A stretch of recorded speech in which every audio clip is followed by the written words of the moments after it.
Hiya ladies, hope you're having a good time, hope you're having lots of good drinks, enjoying the hen do, lots of good food, and basically just having a good old catch up. The reason I'm on screen is I received a message from Kerry a few days ago, and I'll just have a quick read to you. It says, we plan to talk to Lisa with a little quiz.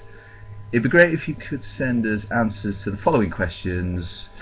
We will ask Lisa what would Kev's answers to these questions be, and find just how well she really knows you. Well, yeah, I'm game for that. No problem at all. Yeah, let's get into it and have a bit of fun. And lots of drink is generally involved, surely, in these kind of things. And I've not had such drinks, so. Yes, I'm going to be fairly sober when I do this, so let's get into it. Yes, so question number one. As I go through these questions, I will repeat them twice because I will mumble, as Lisa will probably testify, and I'll try and remember to pause between questions and answers just so that you get a time to. Lisa. Let's get into it. So question number one: what is the best meal Lisa has ever cooked for you? Hard one, I would say. Natural reaction would be lasagna, because I love it. Love lasagna, especially one up from Lucy's at Amblesides. I dream about that lasagna so much. So if that answer comes out, accept it. It's a good answer. But the discussion we always come down to is whether if there was only one piece of pasta left in the world, would I have chicken and bacon pasta, or would I have pasta? Now, my answer always is I'd chop it in half and have both. They're both beautiful things. Love them both. I cannot choose between them. So, yeah, that's my answer. I'd have both. Chicken and bacon pasta and pasta. All right.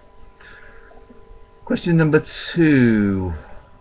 What is the worst meal Lisa's cooked for you? So that's question number two.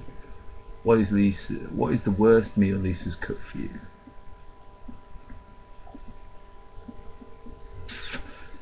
Now, my answer to this one is pretty simple. It's not necessarily a meal. It's a collection of meals. Any meal that involved a infusion of courgettes or cucumber, celery, that kind of family, butternut squash, because I had a history of butternut squash previously.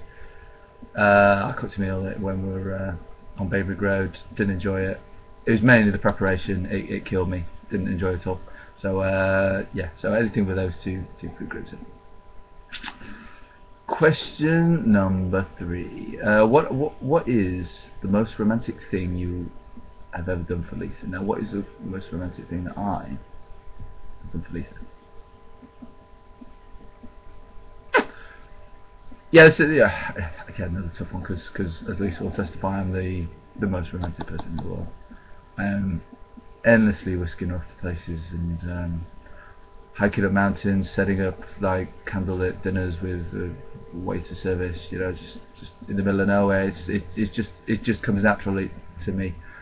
But of everything, the most romantic thing I've done is, I would say, after Sarah and Dave's wedding in Dorset, where we were down there camping for a little bit, I feigned that I would need to get back to work, so we needed to come back, so we couldn't stay as long as we'd like down there.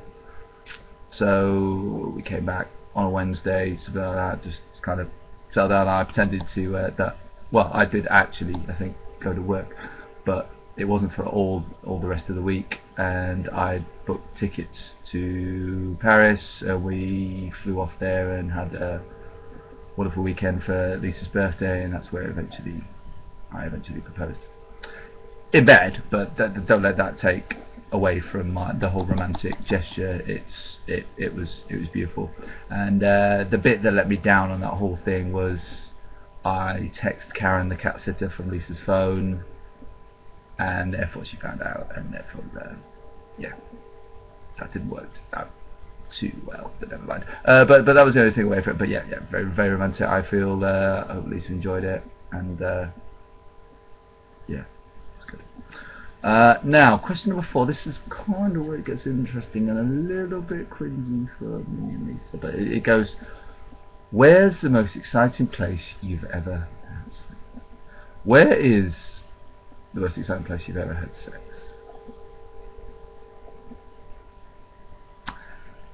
Thinking about this again, sex life is just varied and extraordinary and elaborate.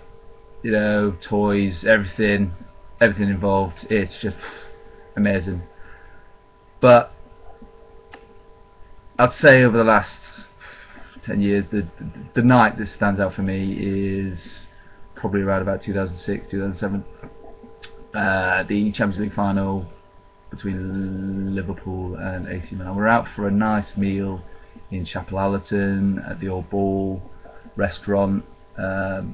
We were eating within one of the old cells, so that was obviously very sexy from a starting point.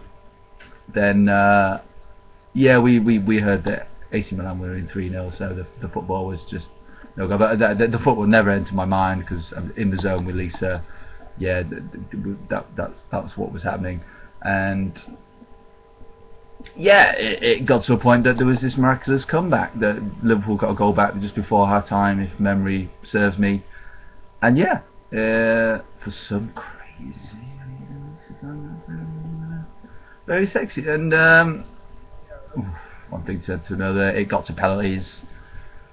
And yeah, I'm sure Lisa will fill in the gaps that I've left, because I don't feel I should have all the cringiness, but stairs, street lane flat, needless to say. Yeah, and I think that'll probably cover that question. Moving on swiftly, number 5. What's your most annoying habit, in Lisa's opinion? Yeah, on a serious note, and this is not normally my style, I think the thing that annoys Lisa the most is my lack of communication. I think at that point at his wedding, he referred to himself as dead inside, and I probably would sympathise with that statement. And Lisa having met my family and seen a lot, communication and showing her affection isn't our greatest forte. But I think over the 12 years, Lisa showed me more and more how to communicate and show my feelings, and we do connect more, and I make as much. I'm conscious of it, and I make a lot of effort to communicate and make sure I keep in contact and don't go off the radar, and show how I really feel about it. So hopefully that becomes less annoying as we grow older, and I do try my best. Question number 6. What is Lisa's favourite karaoke song? So that's question number 6. What is Lisa's favourite karaoke song? I fully admit, on a lot of these questions I forget to pause, so I'll make it. I'm gonna hark back to a story. It's probably dates back to about 2004, something like that, where we went to Spain on a holiday. I forget exactly where it is, and I'm sure Lisa will fill in the gaps. But I was having a nice pint of Meow, great beer, and Lisa there was karaoke on, and Red Rag to Bull. Lisa was straight up there and started singing. It went a little bit to the artist. Ooh, baby, do you know what that's worth? Ooh, where is the place on earth? I forget the words, but day in heaven, love comes first. You be heaven, get out the way! You're in the way of the telly! How am I supposed to see without going on? And that's essentially how it went. Lisa kicked off. Some poor bloke that was standing there, and she knew the words. There's no need for that. Really no need for that. She knew it. But yeah, so I'll plump for Linda Carlisle, Heaven is a Place on Earth. I'm reaching 10 minutes on this song. I'm going to pause. Get another video.